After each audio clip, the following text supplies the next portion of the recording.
is back in the news.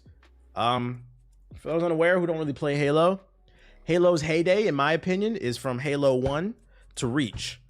And the reason why is because that's what Bungie worked on. After Halo Reach, Bungie sold the Halo IP to Microsoft and started working on Destiny. Then Microsoft gave the Halo IP to a new studio made up of fans of the Halo franchise that were new to the industry, known as 343 Industries. And ever since Halo 4, 5, and Infinite, the games have been trash. And it's going to be a case study on why fans don't always know what the fuck they're talking about. You know, people on the internet think because they're fans of Star Wars, they know how to fix it. I'm not saying Star Wars is in good shape. I just threw that out there. But just because you're a fan of something doesn't mean you can fix it. And 343 Industries is a great example. Because Halo fucking sucks. But Microsoft has heard your cries. They're looking to take the Halo franchise back to its heydays and start from the ground and work their way up. They released a whole article. And one of the things that I know of from reading the headline is they're renaming from 343 to Halo Studios. Let's read along and see what else they're doing. Halo Studios, new name, new engine, new games, new philosophy. Let's see what the plans are for the future of Halo. Ahead of the final match at today's 2024 Halo Championship, we saw an unexpected video. It depicted landscapes you might expect from the Halo series. A forerunner architecture jutting from dramatic landscapes inspired by the Pacific Northwest, gorgeous fields of ice, and even a vista blighted and consumed by the flood. We of course saw glimpses of the Master Chief and his iconic enemies, even a Banshee arcing past the camera, but what we saw wasn't a look back. This was something entirely new. We're entering a new dawn for Halo. Those new visuals were created. Man, you yapping. We don't care. What are y'all doing? New approach. Studio head defines this less than a clean break and more like a turning of page. If you really break Halo down, there have been two very distinct chapters. Chapter 1, Bungie. Chapter 2, 343. Now I think we have an audience which is hungry for more, so we're not just going to improve the efficiency of development, but change the recipe of how we make Halo games. The first step. They say this for every game. I know, right? The first step, switching from the studio's proprietary Slipspace engine to Unreal is a key part of the change. Previously, 343 Industries needed a large portion of its staff simply to develop and upkeep the engine its games ran on. We believe that the consumption of habits of gamers have changed. The expectations of how fast their content is available, says Hintez. On Halo Infinite, we were developing a tech stack that was supposed to set us up for the future in games at the same time. As games evolve and players increasingly point out how long it takes to see new games from their favorite series, the team at Halo Studios felt the need to react. Translation, let me translate this for y'all. They're trying to make it seem like this is all about the fans. They're just trying to streamline their work process. What they're trying to say is Halo Infinite ran on its own proprietary engine. They had to build the engine, then build the game, and then they were going to continue to build upon that engine in future games. But they find it's too much work to maintain an engine and also a game. This is why a lot of EA games fucking suck, because they keep trying to put everything on that Frostbite engine. And honest to God, fuck Frostbite. There's no reason why NBA Live should run on the same goddamn engine as the one fucking Battlefield runs on. It causes problems. So they're trying to streamline the workforce. They're trying to streamline basically the workflow. So they're trying to make it seem like this jump to Unreal Engine 5 is for you, the fans. But really, it's just a buzz. It's kind of like a talking point. It's marketing jargon. It's because people know what Unreal Engine is, so they're gonna get excited. But really, this is more for them. Now they don't have to make an engine. They're just going to download Unreal Engine 5 like everybody else, and they're going to make their game on that. That's it. They're just skipping a step. Now that we understand that, let's keep moving. As gaming evolves and players increasingly point out, the way we made Halo games before doesn't necessarily work as well as the way we want to make games for the future. So part of the conversation we had was about how we help the team focus on making games versus making the tools and the engines. They're streamlining. Alongside the wider changes to how the studio is set up, adopting Unreal means Halo Studios is more able to create games with a focus that can satisfy fans, even setting up multiple teams to create different games simultaneously. But Unreal also comes with built-in benefits that would have taken years to work and replicate Slipspace. Let me give you another reason why this is beneficial to the Halo Studio. Them switching to Unreal Engine will make it easier to hire new employees, right? The gaming space has a high turnover rate. A lot of times people get into the industry and it's not what they think it's going to be. So what can happen is they end up leaving and they want to go do something else. A lot of people just quit the industry altogether. So if they switch to the Unreal Engine, not only do they need to they have to no longer develop an engine for Halo games, but now when it comes to the hiring process, as well as the people who are already there, most people know how to already develop on Unreal because it's one of the most popular engines. So if there are new people coming into the industry, you won't have to train them on the proprietary Halo engine, if that makes sense. They're trying to position this as, oh, it's all about the fans. We did this for you. No, this is for them, which I'm not saying it's a bad thing. If it makes better games, cool. Efficiency. But don't get confused by all this marketing talk. This is not for you. Respectfully, some components of Slip Space are almost 25 years old, explaining studio art director Chris Matthews. Although 343 were developing it continuously, there are aspects of Unreal that Epic has been developing for some time, which are unavailable to us in Slip Space and would have taken huge amounts of time and resources to try to replicate. Translation: Epic Games is much more talented at creating tools and engines for game developers to create the games that we want. They're so talented, they're actually more talented than us. So instead of banging our head against the wall and trying to build a sword from scratch, we're just going to take the sword from Unreal. Bethesda needs to follow suit. I agree. One of the primary things we're interested in growing and expanding our world so players have more intact with and more experience. The lighting offers us, their special lighting offers us an opportunity to do that in a way the industry hasn't seen before. As artists, it's incredibly exciting to do work with. There's another built-in benefit. Unreal is familiar to huge parts of the wider gaming industry. I swear to God, I didn't read this article. I swear to God, I always react to this stuff live. What did I tell you? They position this shit at the top as if it's for the fans. No, it's not. There's another benefit. Where developers would have to spend time learning how to use Slip Space, which was their proprietary engine when joining 343, Halo Studio adoption of the industry-leading engine Unreal makes it faster for them to work for us. That's all it is. I'm not even gonna read that. That proves my point. Microsoft literally owns id Software's engine now. Why not use that? It'd be great for FPS games. I don't know. Yo, shout out to Dex, Lav, and Brando with this. Well, they just said it. Actually. Id Software engine is proprietary, right? That's what they use. Unreal, most of the industry uses the Unreal engine. So like I said, it really comes down to like the hiring process. It's about making the job as easy as possible for the game developers so they can focus on being creative versus crunching the zeros. Because imagine a world where like you also have to crack the code of crunching the zeros and ones so the game isn't buggy, versus a world where you don't have to do any of that and you just focus on making cool shit on the screen. You see what I'm saying? Yeah, we talking Halo. Forging ahead. Of course, Halo Studios need to be confident to switch to Unreal. This isn't a decision taken lightly. The team had to be sure that the first Halo games to come out of non-slips, who cares?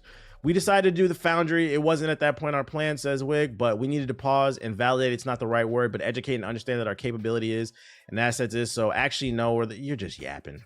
Is there anything else? So what does Foundry represent? The team is clear that this is not a new game, but nor is it a traditional tech demo. It is just an exploration of what's possible with the engine. It is a true reflection of what can be required with the new Halo. So basically, it's a tech demo. It's a playable tech demo. That must be the video that that I seen in my sub box that I didn't watch. I think I saved it. I think it's this video that they're talking about. Let's check this out. Turn this down. Also, they can't afford senior devs with knowledge at this point, so they have to go for these lower tier devs. Like I said, it's to save money. Yeah, it's to save money. It is not about the fans. Chris Matthews, take one. Mark. This is Casey Wu, take one. Mark. I was told that I can just be my authentic self, Chris. For 6 years, I don't want to be in front of a camera. There's so much to do and so much fun to be had when you play Halo that I feel like I never run out of things to do. I love intricate stories that take place across lots. That's a nasty statement. That's a nasty fucking statement from that dude. I feel like I never run out of things to do. Hey, newsflash, buddy. Senior community manager. The reason Halo Infinite failed is because there was nothing to do in the game. You guys remember when this game came out? It fucking killed Splitgate because they announced it like a Beyonce style album. They put it out the same day they announced it. It was free to play. Everybody was excited. Within 2 weeks of everybody downloading that game and trying it, we all quickly realized there was nothing to do. There was nothing to grind for, no cool skins, no cool game modes. The game was super bare bones. And then the story came out. It didn't have like the split screen. It was janky. Now, I'm sure it's better now. They've had content updates, but to sit up here and be like, oh, and you have to keep in mind, most people who have the image of Halo Infinite in their head, they have that image I just described. That version of the game that came out the first month where we all quit because there was nothing to fucking grind for. So when you come on here and say, oh, it just feels like there's so much to do in this game, it's kind of tone deaf because bro, just talk about what you're doing this new. I love just talk about what you're doing this new. It's tone deaf. Meaningful characters. 3 weeks, buddy. What made Halo successful at the beginning? What is the legacy of Halo and what's the soul that we want to bring forward? Yeah, none of us went back. Halo games. Splitgate died for this shit. Our studio at best to go deliver on that. We knew we had to make a change in order to take us into the future. When I first heard about Halo moving on Unreal Engine, my first thought was, this is going to be a really hard secret to keep. I think fans are going to be excited about the future of Halo. All right, fans in the chat, let me ask y'all a question.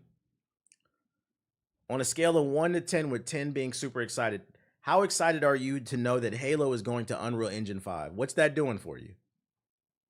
What is that doing for you?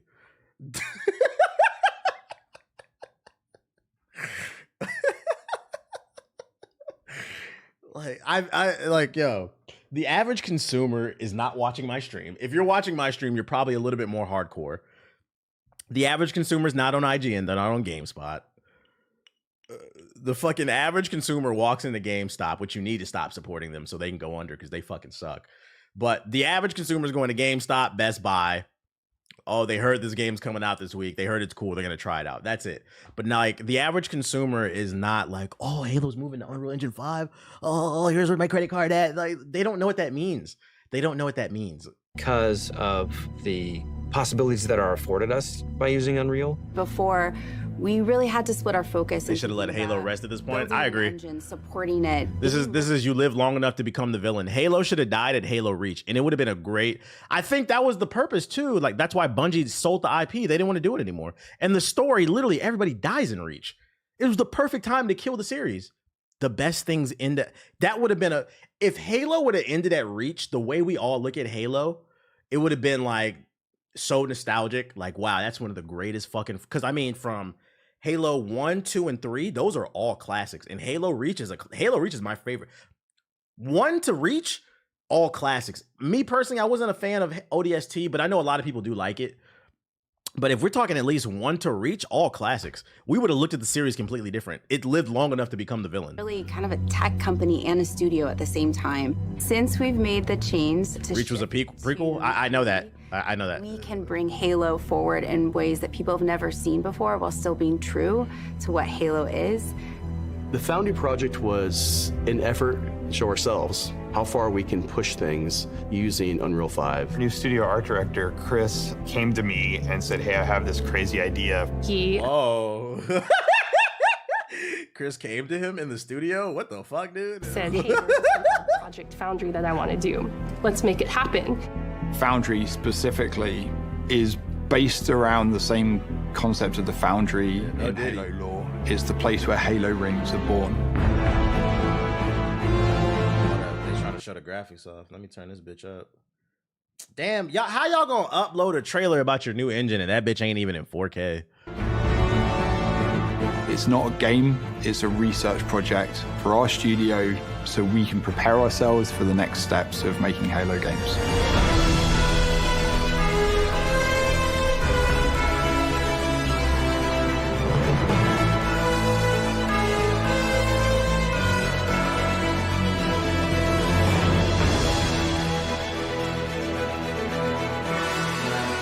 The original Halo franchise was a graphics showcase. It was best in class. That's what Halo was when it first was released, and that's what Halo needs to be again.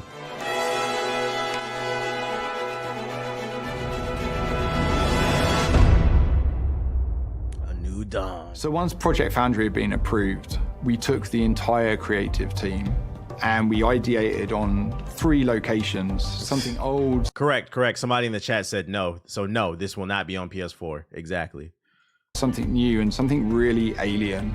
We had the Pacific Northwest, which is sort of traditional Halo biome. We were trying to It looks crispy. as much foliage in there as humanly possible. More foliage? You really feel like you're on a hike in the, Cascades. The cold We're land going to was the Colorado. second biome that we took on. It was more of a technical showcase where we could play with shaders, we could play with deformable More shaders. landscapes and terrains. Unreal affords us more opportunity than we've ever had in the past. On the surface, it might just look all like snow, but how many layers of things combine to really give that winter look?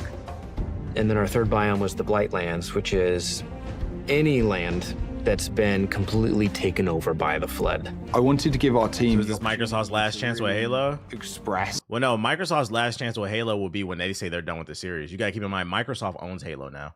So they're gonna keep making it as long as they want to make it because they own it. And as long as they view it as a valuable property, meaning like the name holds weight, they're gonna keep making it. An Unfortunately. alien world, a really alien world, taking something way further than they may have actually done in previous. Can't wait to see this all in 30 FPS. Chill. Watching the Halo team working on To be fair, Halo was always ran at 60 FPS. So I don't think it would run at 30. They would optimize it. beautiful everything looks, how incredible the environments look. Who's ready to go back to Blood Gulch with more foliage? Before.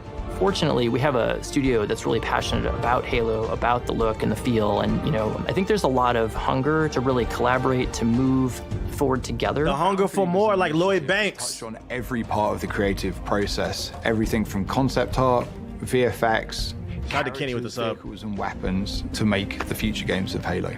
Creating an asset, taking this design, now we can really dig into material foundations. What is it actually made of? How is it physically accurate to the world? Now we get to take all the wonderful legacy assets that I feel like there's too much focus on graphics these days. Yeah, I do feel like studios focus way too much on graphics.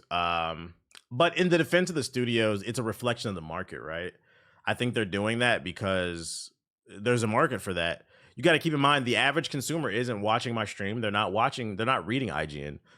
The average consumer is at the mall or strip mall, just any place where there's a bunch of stores. They're walking by GameStop and they see a television, and if they see some graphics that catch their eye, they're gonna, poke their head back and then be like, "Hey, what game is that? This is the new Halo." It does catch the average person's eyes, the graphics, and the perfect example of this is Black Myth Wukong. We're going to have a very hard conversation about that game one day. Because Black Myth Wukong is a game that runs on Unreal Engine 5. And I truly believe one of the reasons why a lot of people look past a lot of that game's glaring issues is because it is one of the best looking games this year. Unreal Engine is gorgeous. That's why they're moving Halo to this shit. People refuse to acknowledge, and if this doesn't apply, let it fly, but a lot of people refuse to acknowledge how unoptimized, janky, and ass backwards that game is designed because it's pretty. So when you say, oh, there's too much focus on it, because there are a lot of people out there that are simpletons. They see something pretty. I mean, let's keep it a buck. A lot of y'all niggas probably got your first bad bitch walked all over you. You didn't care because she was pretty. Stand your ground, champ. Stand your ground. bring them to life and bring them to today's standards. I think there needs to be a focus more on art style. I hope not, Fear the Dude. We are really excited to be not just working on multiple projects, but also expanding. You live and you learn. As a lifelong Halo player, I think the game's only going to get better. I love the quotables. I'm just being real. It happens to the best of us. You could tell when a nigga get his first bad bitch. You could you could tell. You could tell. A nigga get his first bad bitch turn into a fucking simp, bruh. Then his ass get played. Then you go through that whole wave of emotions. You dial it back. You know, you recenter yourself. You go get you another one, and you know, you learn to find that happy middle ground. You should treat her right, but you should also stand up for yourself. That's real shit. Wukong is a bad bitch with a bad personality, bruh. Wukong is a bad bitch with bad breath. That's the worst.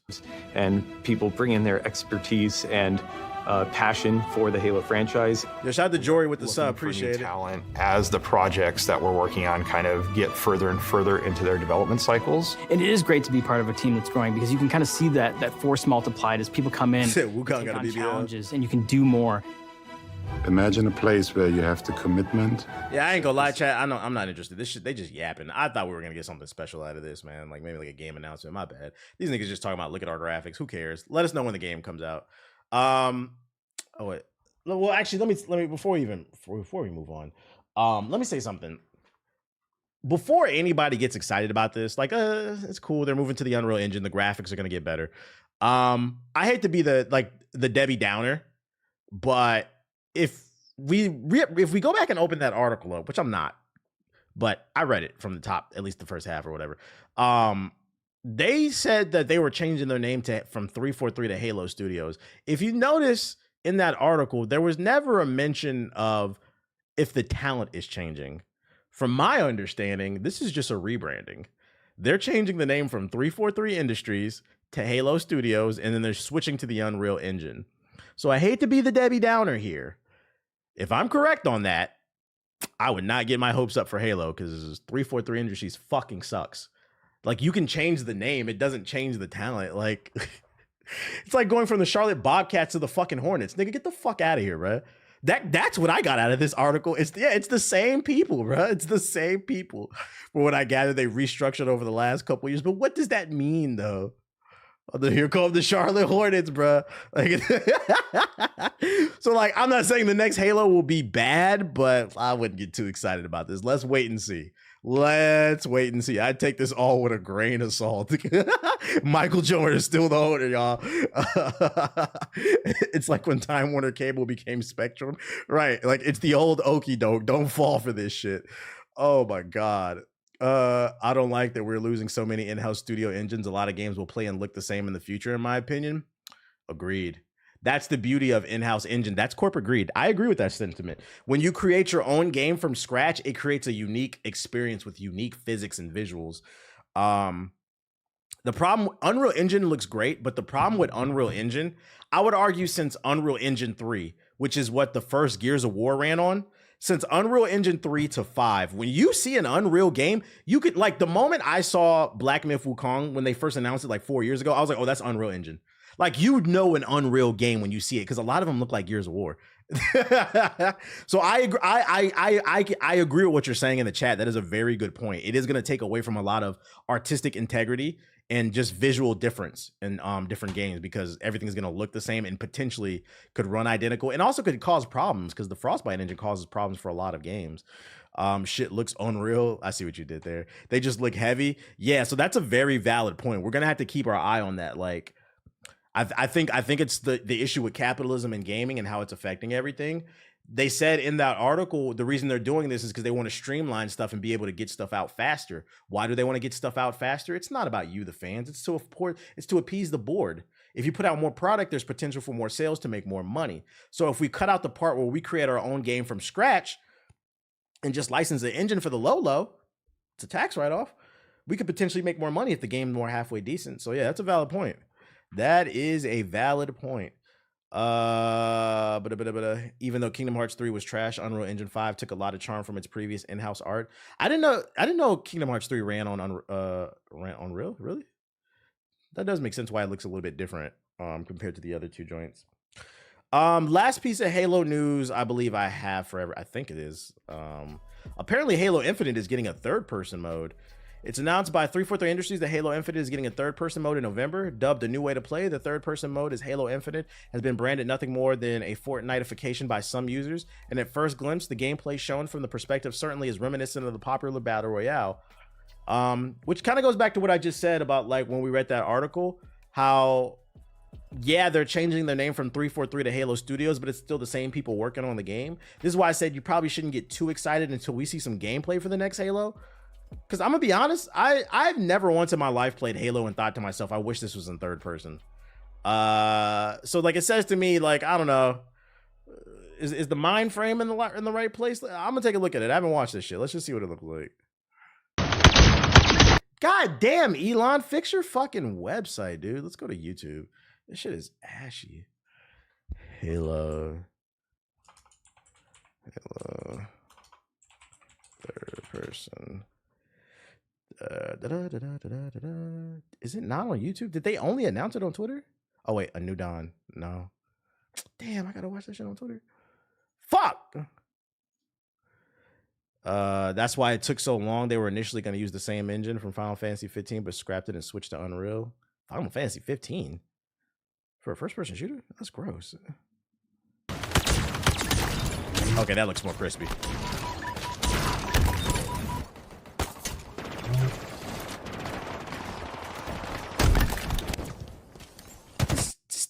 look right, man. And on top of that, when you aim down the sight, it goes first person still. Like, this doesn't look right. They trying to get the Fortniters in. This kind of further proves my point of what I said. Them saying they're moving to Unreal Engine 5 doesn't have anything to do with you. It's for them. So they can start streamlining the process to pump out more product and potentially make more money. That's why some people in the chat are saying, and as well in the comment section of this video, the Fortnitification of this game.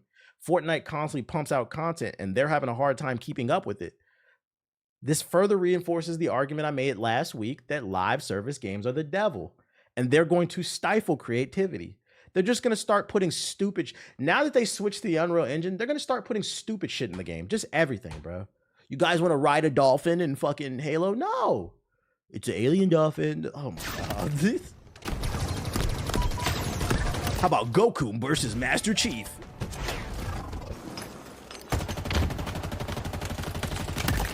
All it's going to take is when they move to Unreal Engine 5, since they no longer have to build the engine, all it's going to take is for them to put out a new Halo, right? Multiplayer comes out. They want it to be a live service game. They're running out of ideas. They can put out a survey. Hey, who do you guys want to see in the next update for Halo? You want to see Goku or Naruto? And because they don't have to build the engine anymore, they can just, you know, put the character right in the game, create a model within Unreal Engine and put it right in the game. It'd be a quicker way to update because you don't got to build it from scratch. That's why they're saying the Fortnitification of this game.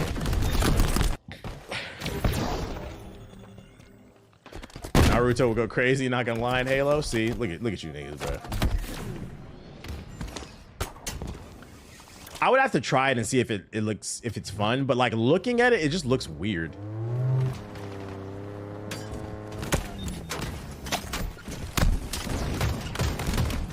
The Ice Spice Pack. What? Give it a shot with the boys. I would think I'd be willing to at least try it, but it just looks weird. That's it. It's going to be in a November update. Who's trying it? On a scale of 1 to 10, chat, how are you excited about the third-person update for Halo Infinite? How are we feeling about it, chat? It moves like an indie game. I think it just looks weird because you're used to seeing it in first person, so you're not used to seeing the lack of animations, right? Because keep in mind, this game was supposed to be in first person. A 6 I'm seeing mostly. So they didn't have to make any extra animations when the game's in first person because you're not seeing the body. Now that they're pulling the camera out, you're seeing the lack of things there. But who knows? It could be good. We'll see in November, next month. Although November, I think there's other games coming out. Speaking of games coming out, a game that's going to help me push my agenda even further about how Black Myth Wukong will not be winning the Game of the Year. I repeat, Black Myth Wukong will not be winning the Game of the Year. And if it does, it'll be from some fucking indie website nobody cares about. The reviews for Metaphor have come out, and 10 on 10 on 10 on 10 on 10 on 10 on 10. Few 9s, a few 8s, but mostly 9s and 10s. I bought the game. I'll have it Friday. People are saying it's fire. I've watched a couple reviews for this shit. People are saying, I've seen some reviews. People were saying this shit is better than Persona 5. I seen in one review, they said specifically the pacing, this is the best pacing in any Atlas game ever. The story's really good. It's really political, but not like preachy, but still gives really good ideas and makes you think. I said, ooh, okay. Looking forward to it. You said, now I'm excited. Yeah, when I heard that pacing, because like, you know, do you understand, chat? Do you understand how hard it is to earn a compliment that your game has great pacing when the average playthrough is 80 to 100 hours? I watched 3 different reviews and they all said that. I've seen tweets all said 100 hours and people are saying you have great pacing. That's a big compliment. Ubisoft will make a 15-hour game and it feels like it's 100,000 hours because the pacing is so damn goddamn bad.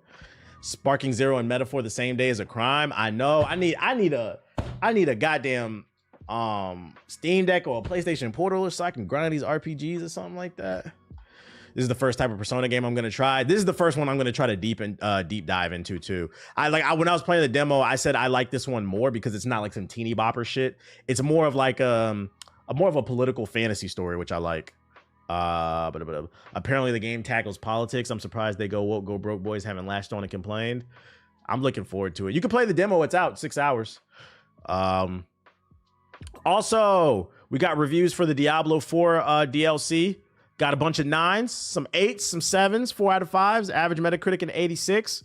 Another fire piece of content if you're into Diablo. I ain't playing this shit, but I wanted to make you aware of it. They are saying this is fire too. They're saying that maybe Diablo is back.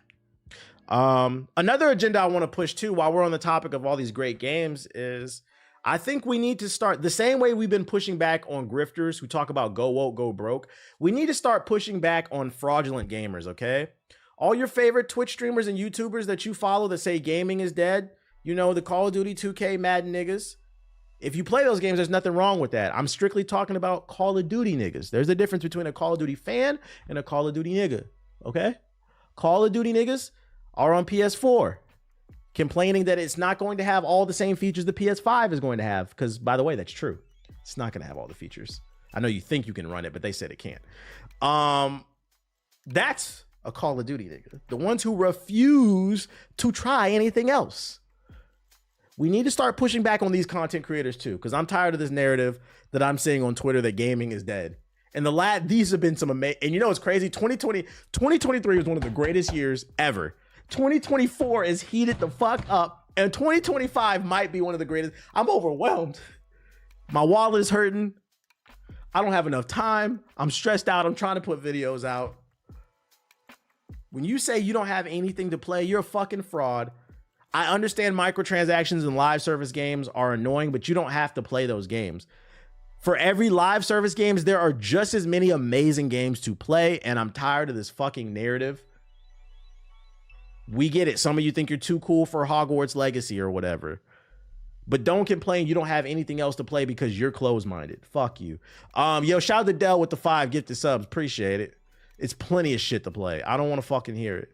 But I'm going to tell you one game we're not going to play. Star shit. Bethesda director defends Starfield, says it's right next to Fallout and Elder Scrolls. Starfield has been the topic of much contention in recent days following the release of Shattered Space. That's the new DLC. Many fans were disappointed with its underwhelming piece of DLC that has failed to warrant such a long wait and premium price point. That's just the tip of the iceberg, though. Many are still ruining Starfield's rapid downfall, which is kickstarted not long after the game was released in September 2023. Recently, a design director at Bethesda Game Studios, defended the spacefaring RPG, aligning it closely with Fallout and the Elder Scrolls.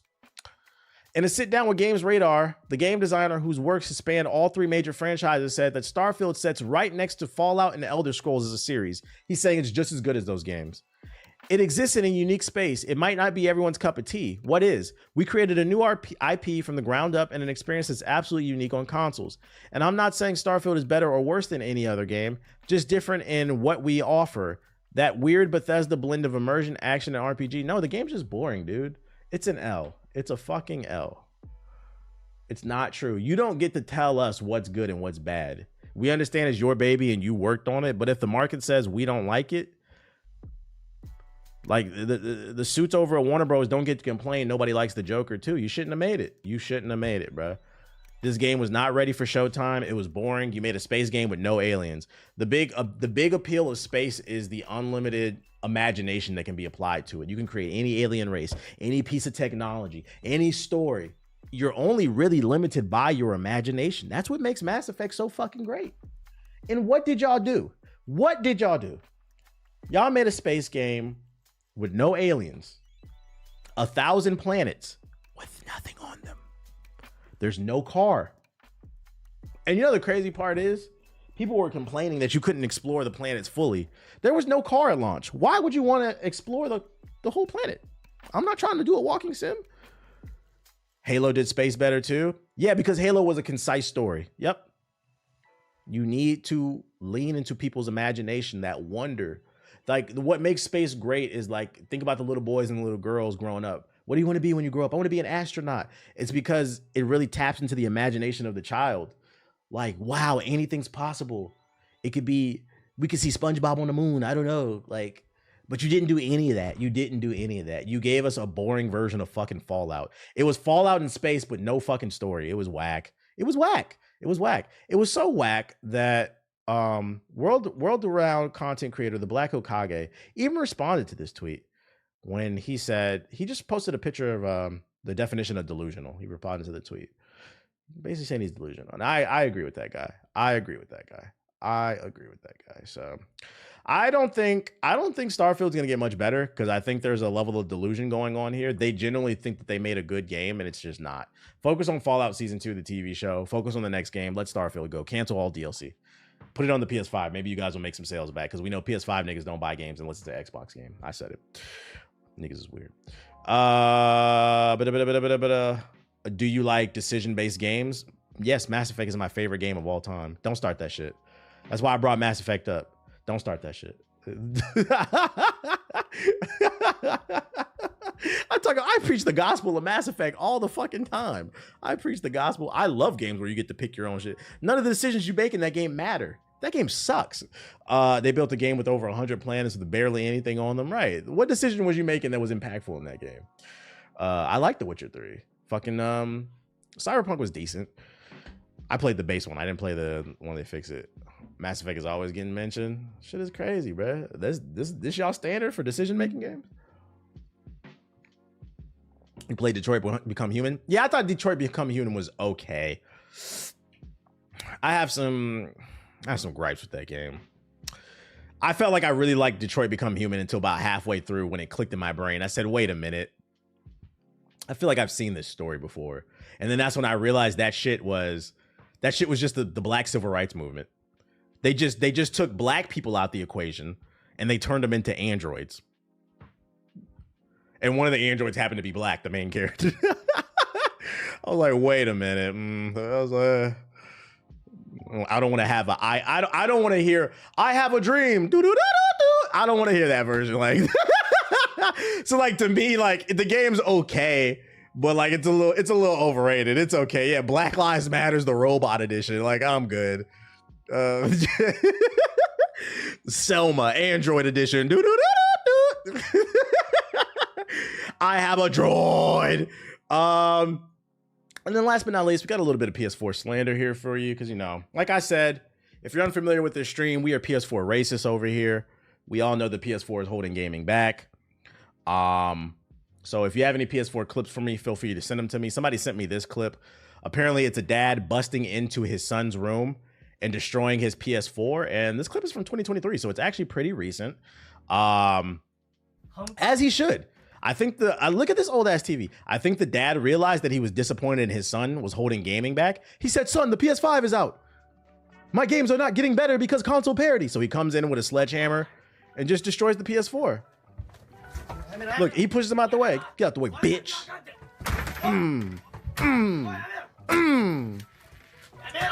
That's right. Get a PS5.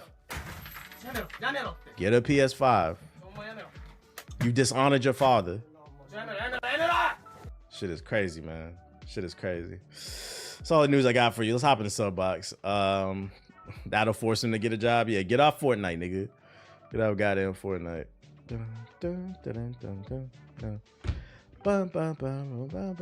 GG's to the villain arc. What's going on? What have we missed? Boom, boom. But it's almost time to ball. It's almost time to ball. Dun, dun, dun. The Blood of Merlin official reveal. Salute. Speaking of great RPG, shout out to the GOAT, Jada Empire. Jada Empire is the GOAT. You know, I'll keep screaming. The Legend of Dragoon needs a remake. The Legend of Dragoon. The Patrick Star game. I'm good off that. No Sparking Zero tonight. I don't have it. Amazon hasn't delivered my copy. I don't have it yet. Yo, shout out to Cali Clutch with the sub. Bleach game. I'm good off that. Sea of Legends official reveal. A Sea of Thieves killer? No, not Sea of Z's, but Skull and Shit killer. Undisputed review. Redefining the boxing experience. What they say? I want to watch this. I have Undisputed, but the embargo for streaming is tomorrow. And they didn't give me a code until today. I got the code today. That was my plan to stream the game today, which, by the way, kind of a red flag. I don't really see too many reviews out. But holding review copies until the day of, I don't really like that.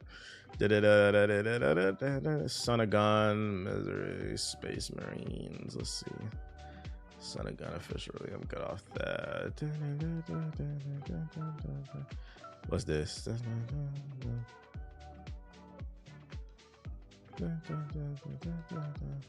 Wizards of something. The Wizards of Waverly Place. Dr. Doom and Fortnite. Oh, sweet. Metroid Awakening. What Math Hoffa talking about? I don't know. I don't really see nothing interesting. Is anybody getting Silent Hill 2? I'm not playing that shit. Don't ask me. I've never played Silent Hill, so like, there's too many games. Can you stream Def Jam Fight for New York? These emulator mods are crazy. Nah, what they doing with the emulator mods? Let's see what they talking about with Undisputed. It's only 5 minutes. The bell rings and I find myself standing across from Canelo Alvarez. Whoa. One of the best to ever put on a pair of gloves. Except for when Mayweather beat that ass. Rises and my heart rate increases, but not because of nerves. It's because Undisputed truly brings the tension of a real title fight to life. As Canelo moves in with movements similar to what you'd see on a Saturday night, I quickly realized that this isn't just off rip. I'm not gonna lie, this nigga sucks at the game. You could just tell. I'm already gonna take this review with a grain of salt. This nigga sucks from the gameplay. The way he's moving, the way he throwing them punches, bro. And so I'm a fight night nigga, bro. And even this game, when I played early access, I was picking it up pretty quickly. This nigga don't know shit about boxing. Just another arcade boxing game. Every step I make, jab I throw, and punch I take feels calculated, like I'm really squaring off against Alvarez. It's been over 13 years since the last major simulation boxing game, and as I cover up and look for an opening to counter, it becomes clear that Undisputed... My man is standing in front of the goddamn... like, move, bro. Move left and right. They're trying to redefine the entire boxing game experience. Move. Throw a jab, nigga. Undisputed offers a variety of modes that gives players plenty of ways to step into the ring. From career Zero mode, defense talking about counters. Right. My man just standing there like this. To prize fights offering unique conditions, to even quick offline and online fights, there's no shortage of options. The Create a Fighter feature is deep in some areas while weak in others. It allows for fine manipulation of a boxer's face and body. However, I wish there were more customization options, particularly in terms of tattoos and gear. Also, the ability to share and download created fighters from others would have added another layer of fun and community engagement. One of the highlights of the game is the huge roster of over 70 past and that is dope. That is dope. They have a lot of boxers here. Boxers, including Tyson Fury, Terrence Crawford, Muhammad Ali, Alexander Usyk, and more. It's the deepest we've seen in a boxing game, and the variety helps keep things fresh. Now, there's no open weight option for exhibition fights, but a number of boxers do appear across multiple weight classes. The main mode of Undisputed for most is going to be the career mode. Do good so bad. You know, even if this game is really good, I hate to say this, Ab, this game is gonna fight an uphill battle. The reason being is this game came out at the same time as Sparking Zero and Metaphor. And then you got Dragon Age around the corner. This game came out at a really bad time. Can we take PEDs like Ryan Garcia? Yo, chill out, bro. What the fuck is wrong with you? Or real life fighter through the ranks to become an Undisputed. Can I pop a perk? Get it? Undisputed. While you could expect a system of just pick a fight, repeat, there's a bit more depth here with the mode. Throughout your career, you're able to negotiate fights with specific demands, including payout, rematch clauses, and training time. Once you have a fight signed, managing... Yeah. Oh, of course, yeah. If you're like a hardcore boxing fan, you're going to pick this up. I'm not talking about those people. I'm talking about this is going to have a hard time appealing to the mainstream is what I'm saying. Readiness adds the pressure to make smart decisions, especially early on in your career when it's tough to make up for shortcomings. And the deeper you go in the mode, the tougher the opponents get, making those early wins crucial to rising up the ranks. Those early wins. Do you think it helps those games have a somewhat of a niche audience? Sort of, but I think the problem is like spending power. You know, money is tight for everybody. So like you have to think like, you know, I get what y'all are saying. You don't think these communities intertwine like the Metaphor community would intertwine with Undisputed, but it does happen. I mean, I want to play Undisputed. I am going to play it. I'm also going to play Metaphor. There are more people on Earth like me. So like if you're somebody like that and your budget is tight and you can only pick one or the other game, I'm probably going to go with the 100-hour game that's getting a 10 out of 10. Few boxers over and over again. Yeah, Ab is intertwined, right? Some of y'all are in the chat. Y'all are examples. The overall journey remains engaging. One thing I would have liked to see with the mode is the option to change weight. The game still doesn't look fluid which to could me. Have added yeah, it does look stiff. To the mode. Hopefully, though, this is something that can be introduced later on in a future update. Where Undisputed really shines is in its moment-to-moment gameplay. The movement is smooth and punches feel fluid, though there are occasional... It's funny because it doesn't look smooth to me. Visual issues. It looks the same as like the early access. Like punches clipping through arms or connecting when they visually don't appear to. These minor hiccups, maybe it however, feels don't really better detract much from the experience. The beauty of Undisputed is in its adaptability. Whether you prefer a tactical, measured fight or want to just throw haymakers from the start, the game accommodates various playstyles through difficulty settings and modifiers. This flexibility makes the real combos, it looks fluid as fuck. So he sucks at the game then. Who seek it. After months of fine-tuning and in some cases even overhauling before the full release, the gameplay has become one of the most enjoyable boxing experiences I've Unless you're on the PS4, then you're not intertwined. Yeah, if you're on the PS4, you're only intertwined with poverty. played. Real frustration never really came from the game's design, but rather from my own skill, or lack thereof, inside the ring. The knockdown minigame is nice, having to use the triggers to line up within the right and left meter. I just don't like that how no matter where or how someone is knocked down, they're always back in the middle of the ring for the minigame. Visually, not only does Undisputed capture the essence of— I feel that that's actually a fair criticism. That's weird. Why did they do that? I don't know if y'all heard what he said. He said when you knock somebody down, they're always in the, like, they should be getting up where they were at. Televised boxing event, but in the ring, the fighters look absolutely stellar. It's a cutscene. Alvarez, Fury, Usyk, Ali all look as realistic as you'd expect from a current-gen boxing game. Even the way some punches land look incredible, especially hard body shots that make your opponent's stomach and chest ripple. The pre-fight atmosphere and fighter— I don't know if Mike Tyson is in this. Make I hope big so. fights feel like grand occasions. However, a few areas could be— I think another problem this game is going to face too is it doesn't have crossplay.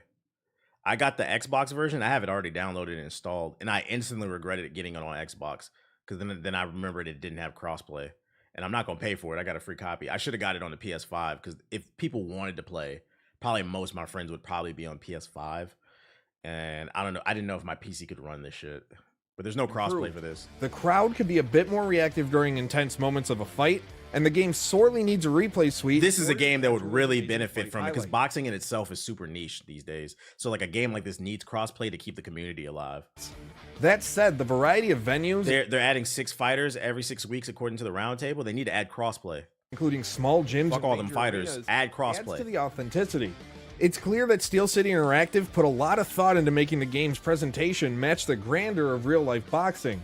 And for the most part, I forgot Sparking Zone didn't have crossplay either. That's gonna be a problem. Undisputed isn't just a boxing game.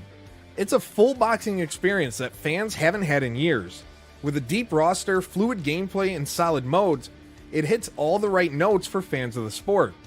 Minor visual issues and a few missing features and gameplay hiccups, like the ability to change weight classes or a replay suite, are easily overlooked when compared to the sheer joy of stepping into the ring. Whether you're a casual player or a diehard boxing fan, Undisputed's the game we've been waiting for, and when it's all said and done, it could wind up as being one of the best boxing titles we've ever seen. Damn, look at these niggas still in my damn review. I ain't never seen nobody do this before. Now niggas doing this, we getting away from the scores now. They put buy now, price drop, skip. Other people doing it now, that's crazy. I thought you played this on PC early access. I did. I got the Xbox version just to be safe though. Fight Night Champions looks better than this. It looks comparable, sadly. You said the online is still ass. Have you been playing early access? Ever seen. For more reviews, interviews, and exclusive news, I wish he would have gave a score. I don't really trust his review. He didn't really seem very good at this game. Let's say we'll see tomorrow. Tomorrow I'm gonna stream it. Tomorrow I am streaming this game.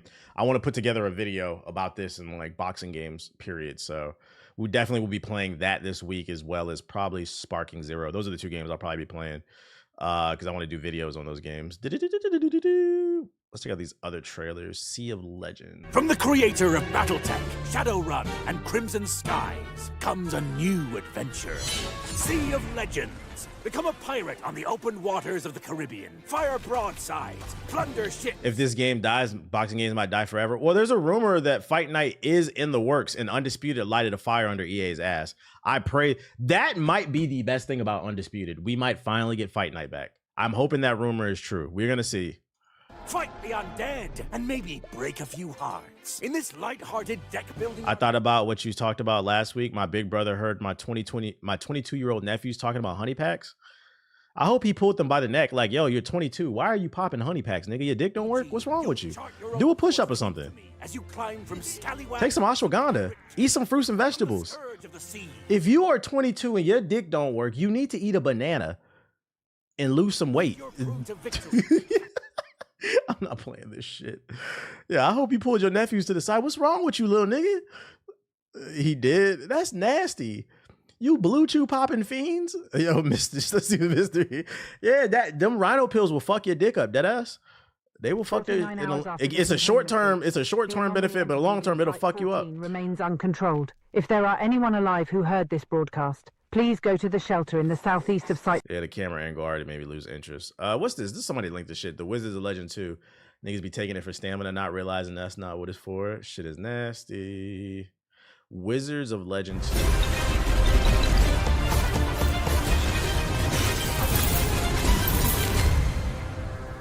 Ashwagandha. Trials are the single greatest test of skill and might in all the world.